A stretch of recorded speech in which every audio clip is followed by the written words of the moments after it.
சூர்யா ஃபேன்ஸுக்கெல்லாம் ஒரு பயங்கரமான happy news ஒன்று வந்திருக்குது. இதை நான் சொன்னா நல்லா இருக்காது, சூர்யா அவர்களே சொல்லியிருக்கிறாரு. ஒழுங்கா தானடா இருந்தீங்க, திடீர்னு எங்கிருந்துடா வருது இந்த லவ்? காதல்ங்கிறது இங்கிருந்து வரக்கூடாது, இங்க இருந்து வரணும். தனிமரம் தோப்பெல்லாம் ஆகாது. இந்த மாதிரி பல டயலாக்ஸ் வாட்ஸ்அப் ஸ்டேட்டஸ் ரீல்ஸ் ஷார்ட்ஸா பார்த்துட்டு இருக்கேன். 20 இயர்ஸ்க்கு முன்னாடி ரிலீஸ் ஆன மௌனம் பேசுதே படம் வந்து இப்பவும் நிறைய பேருக்கு வந்து ஃபேவரட் ஃபில்மா சொல்லிட்டு இருக்காங்க. இயக்குனர் அமீர் அவரோட முதல் படம், one of my best films சொல்லுவேன். ட்ரிஷா, லைலா, நேஹா அப்படின்ட்டு 3 ஹீரோயின்ஸ், பட் யாரும் கட்டி பிடிச்சது கிடையாது. ஒரு லவ் ஸ்டோரி. யுவன் சங்கரோட album hit songs, one of my favourite film. ஒரு ஜென்ரேஷன் இது பார்த்துக்கிறதுக்கு வாய்ப்பு இல்லை.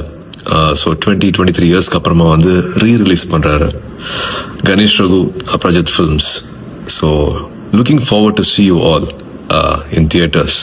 ஏதாவது ஒரு ஷோ கூட பார்க்கணும் அப்படிங்கிறதும் என்னோட ஆசை. Feb 13th இந்த படம் ரிலீஸ் ஆகுது. I am sure it will be a nice sweet watch. See you soon in theaters. இவர் பேசுறத பார்த்தா கண்டிப்பா இவரும் தியேட்டருக்கு வருவாருன்னு தான் நினைக்கிறேன். இந்த படம் எனக்கு பர்சனலாக பிடிக்கிறதுக்கு முக்கியமான ரீசன் யுவான் அவர்களோட மியூசிக்காக இருக்கட்டும், சூர்யா அவர்களோட ஆக்டிங்காக இருக்கட்டும்.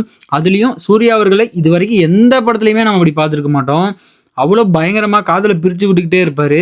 ஸோ டைரி மில்க் வாங்கிட்டு ஆளை கூட்டிட்டு மின்னலை படத்துக்கு போகிறவங்கலாம் போட்டோம். ஸோ சிங்கிள்ஸ் எல்லாம் ஈட் 5 ஸ்டார் டூ நத்திங்னு 5 ஸ்டாரை வாங்கிட்டு நேராக ஏன் படத்துக்கு வா அப்படின்னு நாசுக்கா சொல்லியிருக்கிறாரு.